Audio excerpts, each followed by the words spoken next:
Oh yeah! What's up, everybody? I'm Thomas J. Bellezza, and welcome to the Right Mindset. Today, we are going to go over some more advice from literary agents. This is part 5. Some things that you can expect to see in this video. There are a lot of agents who love giving advice to anyone who wants to know, and there is no end to how many parts there could possibly be. But I will say there are 7 parts to this particular series altogether on the advice of literary agents. Then we're going to explore other information behind the scenes of the business of writing. There will be videos from how to publish in the industry and how it works to pitching your novel, and also available tools to help you pitch your novels better. But for now, more or less, let's get to the 3 points of advice, and let's develop the right mindset.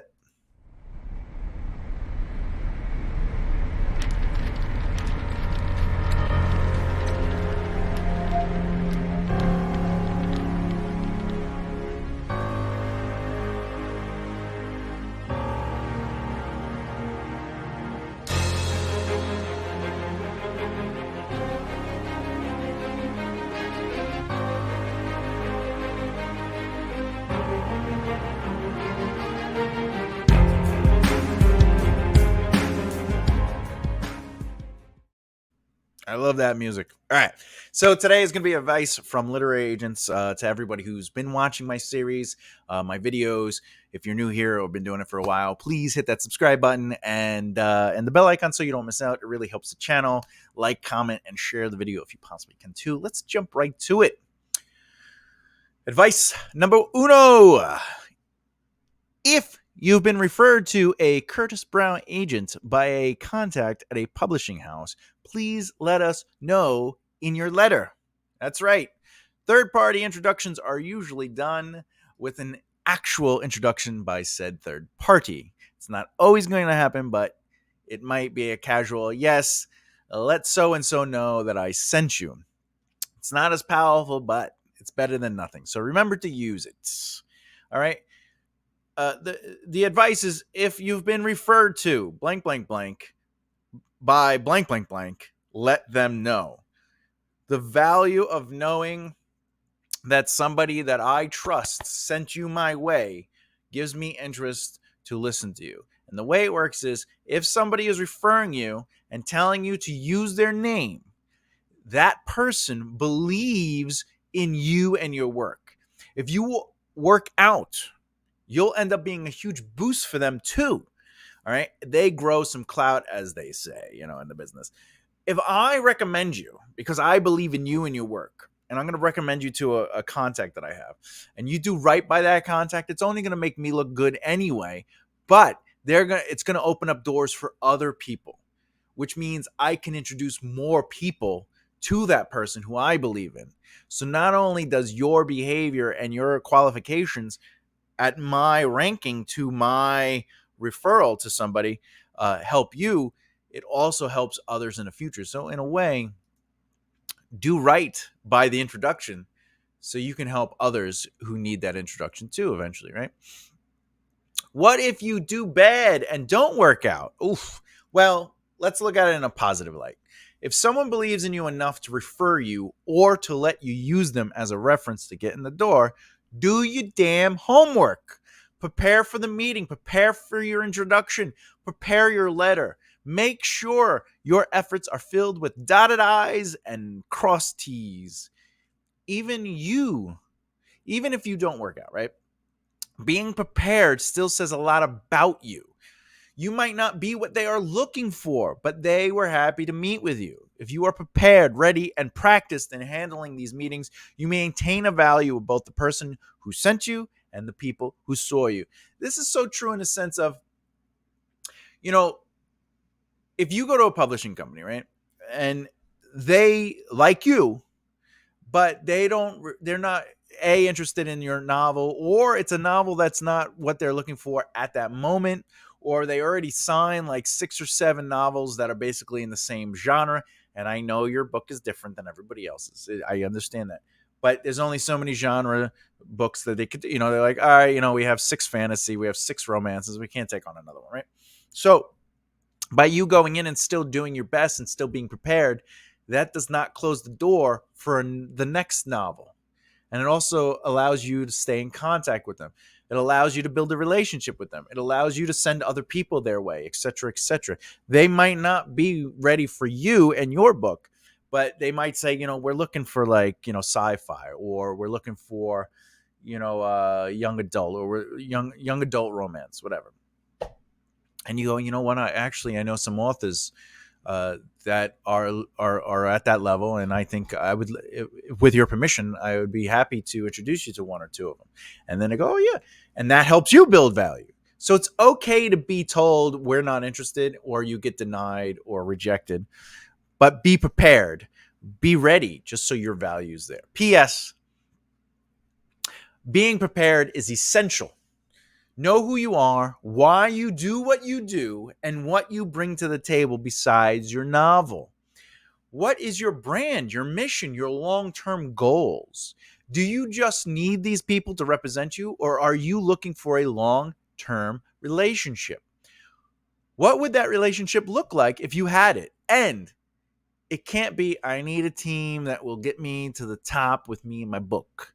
You got to come in with a manuscript ready and not your first draft. Come in with an outline ready and not 30 pages. Come in knowing what you want to accomplish over the next 1, 3, 5, 7, and 10 years. And those accomplishments can't be write and publish 6 books and make a living writing. That's not an accomplishment or a goal you should be writing out. They have to be brand oriented. They have to have depth to them. Also, learn a little about your industry and understand the power of a publicist, etc. Psst. Have a lawyer ready as well. All right. So to sum that up, if somebody refers you, definitely mention who referred you. It's important to keep the names coming. All right. Do we know you? Ooh. The quoted advice is, please do mention if you've submitted to or been in touch with one of our agents before. Is it bad to submit to multiple agents? No, not at all. Not really. But it's also not the right move to do. You can't pull one over on them by hiding the fact that you mass submitted to increase your probability. All right. You also can't resubmit because Agent X denied your novel. You have to think ahead and do your research. Figure out who is who and what each agent does.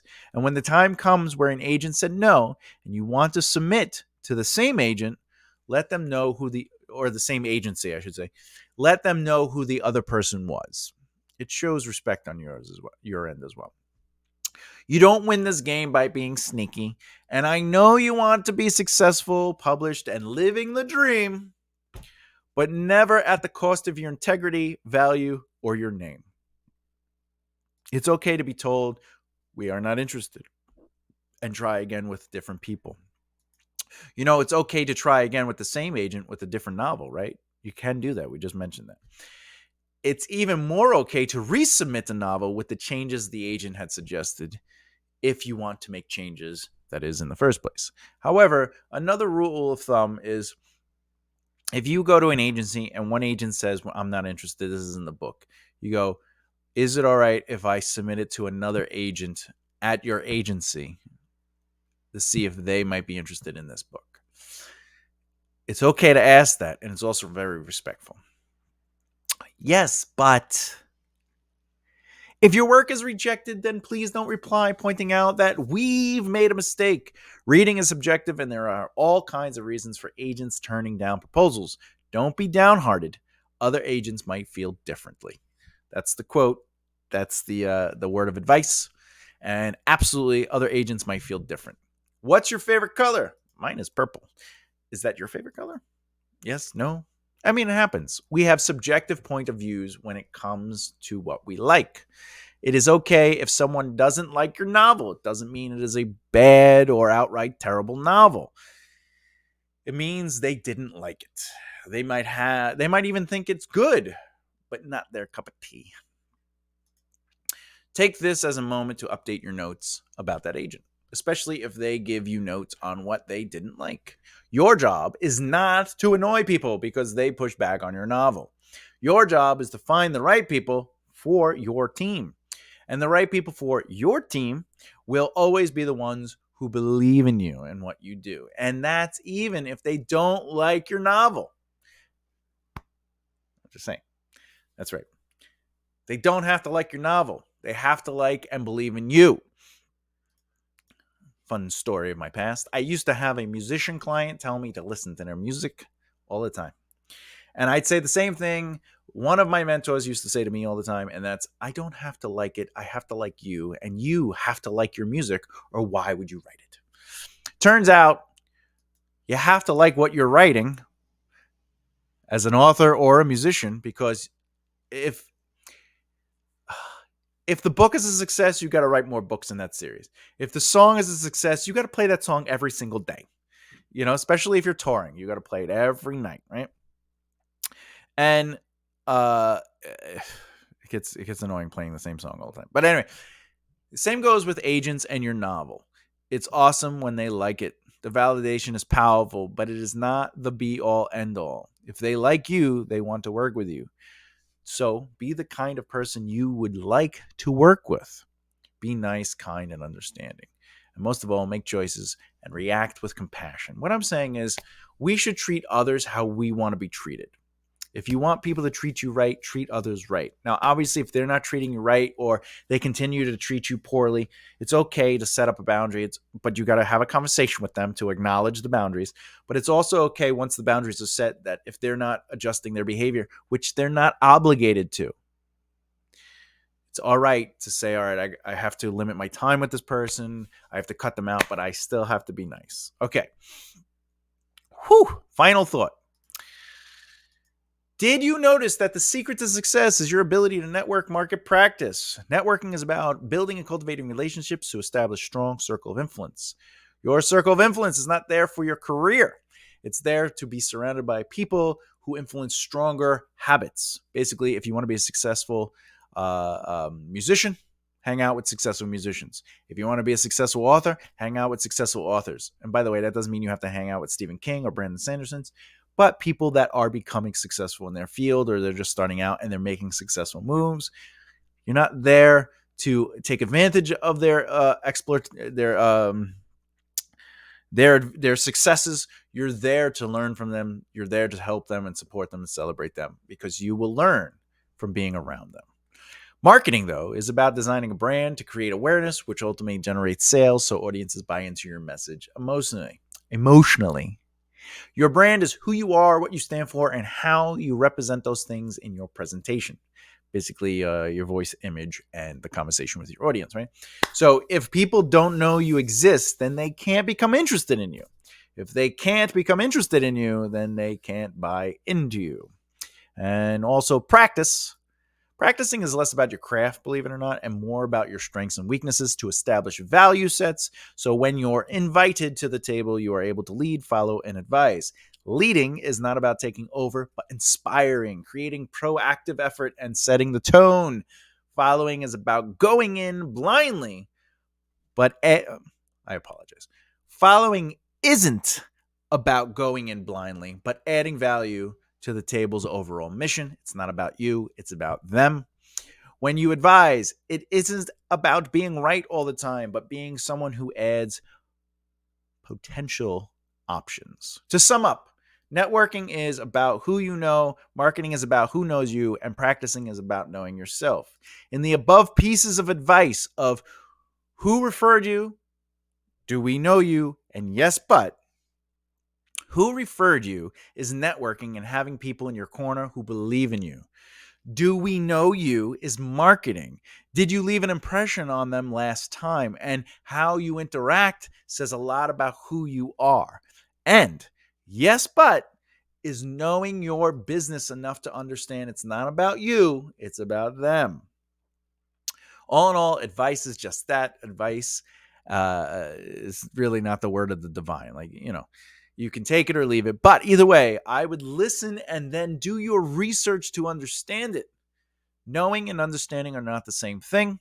In the end, find what works for you and understand that even though you have to network, market, and practice, you still have the power to do it in a way that makes you comfortable. Those are the variables, and you create the variables. Whew. All right, the next video in the series will be Basically, literary agents giving some more advice, part 6. There will be one more part after that, and then I will switch this particular playlist up and give you some more insight into the industry and how to really be prepared. Whoo! What advice have you gotten in the past that sounded insane but ended up being extremely helpful and accurate? Let me know in the comments below. I'll tell you real quick. When I was in the music industry, some of the most insane advice was one of my mentors, who was basically he had been an ex-president of one of the record labels. He told me in the office, it was maybe my third meeting with him, and he goes, music is not what makes money in the industry. And I was like, what? I'm an artist brain, so I'm like, what do you? I have to have music to sell music. And they're like, people don't buy your music. They buy the experience of your music that flows through you. You are the reason they purchase it. People cry when they see Michael Jackson because of what Michael Jackson makes them feel. It's not just his songs. It's his journey. It's his story. It's his struggles. It's the themes he actually sings about. And you could take a song that's really well written, but if the themes aren't true to your brand, then audiences can't continue to accept it. And that blew my mind, that it's not about the music. It's about, the brand. And I mean, it's the music industry. It's the business of the music industry. And it's like, music is the last thing that's important in the music industry. Just like your book is technically the last thing that's of value in the publishing industry. The people buy Stephen King books because of his reputation and who he is and his mind, and they listen to him when he does interviews and stuff like that. And they're not buying his books because he wrote a book. They're buying his book because he wrote the book. And if it's, here's something to think about.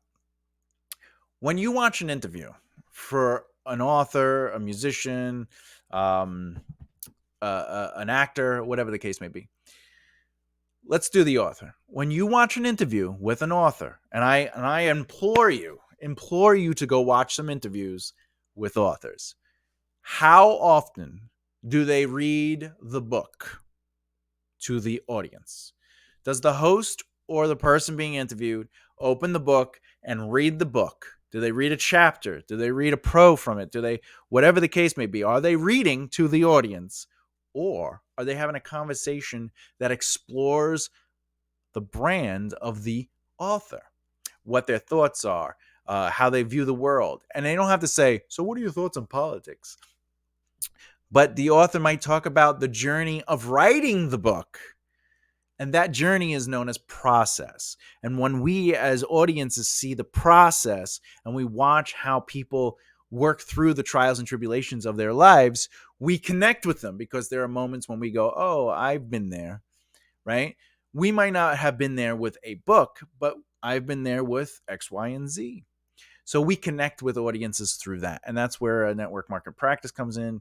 Is the networking is about building and cultivating relationships with people in the industry, so you can start having a circle of influence and being around people of like-mindedness. The marketing is letting people see your truth and letting people know what you care about, because what you care about is probably going to be in your books. Even if you're saying, no, Thomas, I'm not going to write about what I care about, you come out in your books. You're going to be in your book, so your themes are going to be there naturally. Anyway, want to learn a little bit more about improving your craft? How about a little insight into the industry, or some of the author interviews that I do on the Right Mindset podcast? Let me know by subscribing and hitting the bell icon. Please comment and share the video. It really helps the channel. Like I'm a magician. All right. Thank you again for everything. And as always, keep developing the right mindset. See you next time.